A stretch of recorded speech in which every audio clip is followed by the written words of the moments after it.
बख्शा नहीं जो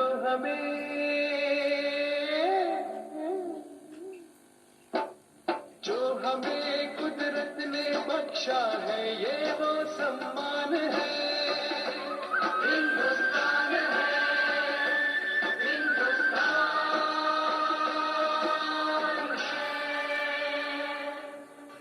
सिंधु।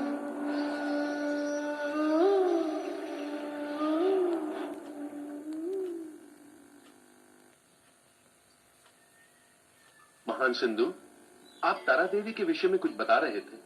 आपको ऐसा नहीं लगता कि तारा देवी की उपासना, जिसे तिब्बती डोलमा कहते हैं, वो हमारे यहां से प्रारंभ हुई थी? हिंदू शास्त्रों में तारा का नाम कई बार आया है। शक्ति के उपासक, विशेषकर तांत्रिक, उनकी उपासना करते हैं। मैंने तुम्हें पहले भी बताया है कि शक्ति की देवी की उपासना सर्वप्रथम यहीं प्रारंभ हुई। यत्र नार्यस्तु पूज्यन्ते नमन्ते तत्र देवता।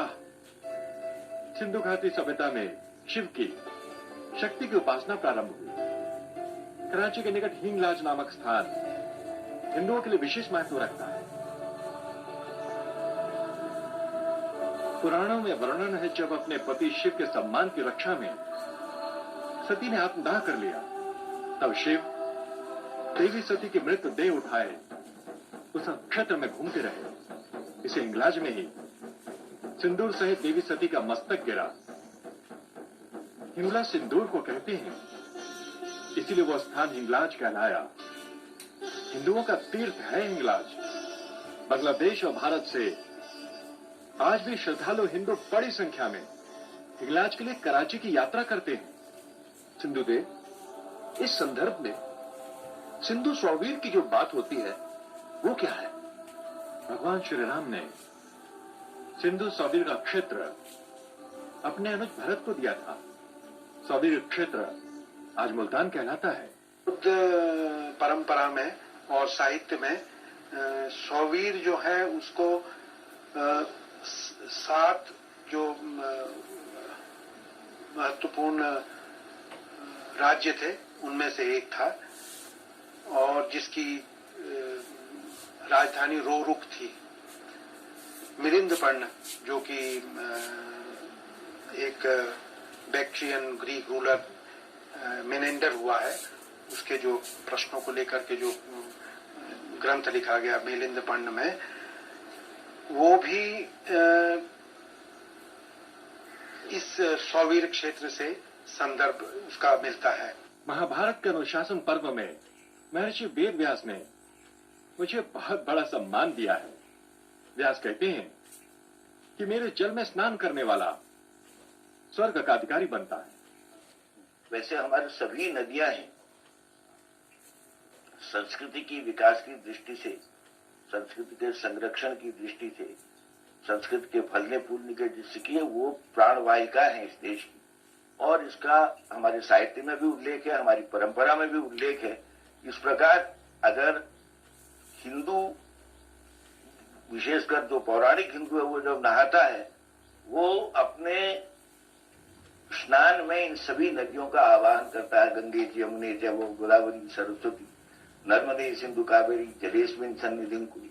तो इनको रोज इनको आवाहित करके वो समझता है कि मेरी पवित्र करें। इस प्रकार इनका महत्व है, क्योंकि एवरेज जो पौराणिक साहित्य है उनमें उनको नदियों का महत्व मिला था। चाहे आश्रम की सभ्यताएं हैं, चाहे नागरिक सभ्यताएं हैं, चाहे ग्रामीण संस्कृतियां हैं, चाहे वन्य संस्कृतियां हैं, नदियों ने उनको संरक्षित किया है और पल्लवित किया है। तो सिंधु जो है इस दृष्टि से काफी महत्वपूर्ण बन जाती है। कौरवों की बहन दुशाला सिंधु नरेश जयद्रथ को ब्याही थी। सिंध की प्रजा में जब गृह युद्ध हुआ, तब दुशाला ने संस्कारों की शिक्षा देने के लिए दुर्योधन से 30,000 ब्राह्मण आचार्य मंगवाए थे। सिंध में इन्हीं ब्राह्मणों की संतानों ने सिकंदर की सेना को रोकने का साहस किया था। सुना है कि 11वें जैन तीर्थंकर अंशनाथ सिंधु निवासी थे। सत्य सुना है। उन्होंने अपनी देह यात्रा बंगाल में समाप्त की। 18वीं शताब्दी के जैन ग्रंथ सिंधु पुत्रों का वर्णन करते हुए कहते हैं कि वे कोमल, शांत एवं सौम्य हैं। जैन तीर्थंकर को ठीक है, चक्रवर्ती क्षेत्र का उनको तो वो तो अयोध्या के राजा माने जाते हैं और ये भी कहते हैं कि उनके बेटे भरत के नाम से इस देश का नाम भारत पड़ा, जो कि पुराणों में भी उल्लेख है, जो हिंदू पुराण है, ब्राह्मण पुराण है, कहते हैं पहले इसका नाम अजनाल वर्ष था और बाद में भरत चक्रवर्ती के नाम से एक क्षेत्र भारतवर्ष के नाम से विख्यात हुआ। उनका सिंध के संबंध में वो अंतिम स्वरूप में जो जब ये थे अपने तपस्या के लिए वो कैलाश में चले गए थे। उस कैलाश में, जिसको आप मानसरोवर के सामने आज भी कैलाश है, वहां भरत ने उनके लिए निषेध्या बनाई थी, जहां पर उन्होंने तपश्चर्या करते करते अपना ये अलौकिक शरीर छोड़ा था, ऐसी मान्यता जैनों की।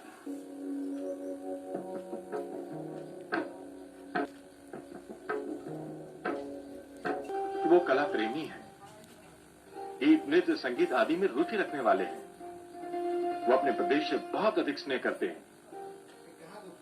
संस्कृत के महान आचार्य कर्ण, जिन्होंने राज तरंगिणी में कश्मीर का इतिहास लिखा है, उन्होंने सिंधु और सिंधु पुत्रों का बहुत सुंदर ढंग से वर्णन किया है। उन्होंने बताया है कि कश्मीर राज की गज सेना का संचालन कुया पुत्र सिंधु करता था और तत्कालीन रानी दीदा का वो परामर्शदाता था। दीदा ने भी गज सेना के लिए सिंध से हाथी मंगवाकर सिंध का सम्मान किया था। सिंधु सरस्वती सभ्यता का अतीत अब वर्तमान बनने जा रहा है। वो कैसे सिंधुदेव? गुजरात में धौलावीरा क्षेत्र में खुदाई से मेरी सभ्यता के अवशेष प्राप्त हुए। पिछली बार गुजरात में आए भूकंप में विनाश तो हुआ, किंतु प्रकृति के इस कोप ने हमें पुनः सरस्वती की धारा का मार्ग बता दिया और वहां उस मार्ग पर कार्य प्रारंभ भी हो गया है। कुछ समय पश्चात तुम पुनः सरस्वती के दर्शन करोगे। मेरे नाम के साथ जुड़ी अदृश्य देवी सरस्वती पुनः प्रकट होंगी। महान सिंधु विभाजन के बाद आपको भूलकर हमने अक्षम्य अपराध किया, किंतु सिंधु पुत्रों ने आपको सदैव अपने ध्यान में, अपने हृदय में रखा। उस क्षेत्र को तो हमेशा जो एक भारत की सांस्कृतिक कल्पना के बाहर तो कभी भी नहीं गया, वो आज भी नहीं है। हम जब पूजा करते हैं, संकल्प करते हैं, वो तो क्षेत्र ठीक है, आज शायद पहले भी इतिहास में कभी रहा होगा, वहां आवागमन नहीं हो या किसी कोई दूसरा राज्य बने, मगर संस्कृति की दृष्टि से या भौगोलिक दृष्टि से वो भारतवर्ष का एक सांस्कृतिक रूप से जुड़ा हुआ रहेगा। सांस्कृतिक भारतवर्ष है और राजनीतिक भारतवर्ष की बात मैं नहीं कहता हूं।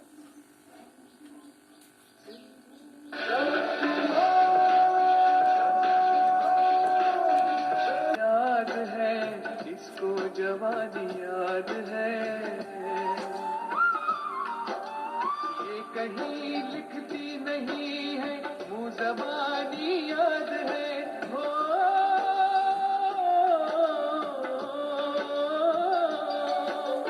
ये कहीं लिखती नहीं है, मुँह ज़बानी याद है। ऐसी आसत तेरी हर एक मेहरबानी याद है। अपनी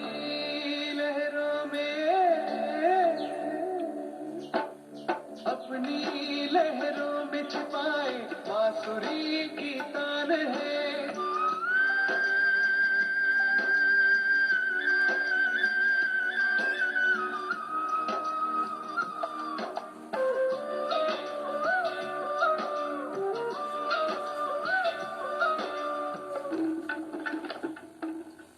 भारत यदि मुझे पूरी तरह से भुलाया नहीं गया तो इसका श्रेय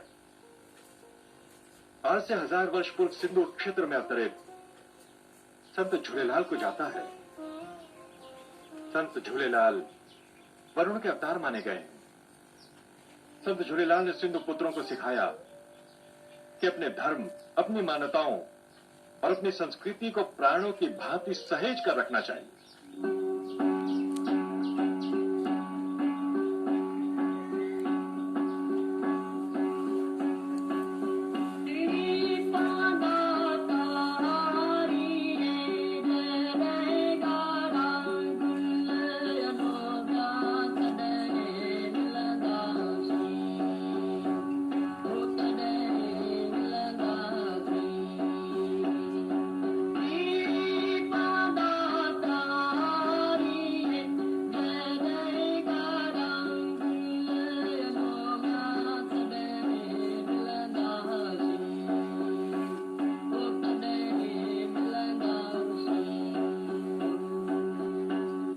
सिंधी समाज के आराध्य देव संत झूलेलाल वरुण के अवतार माने जाते हैं।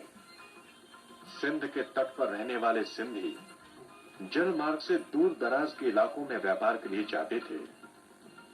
मार्ग में उन्हें कोई मुश्किल न हो और परिवार के लोग सकुशल रहें, इसके लिए वो संत झूलेलाल की प्रार्थना करते थे। बोले बचड़े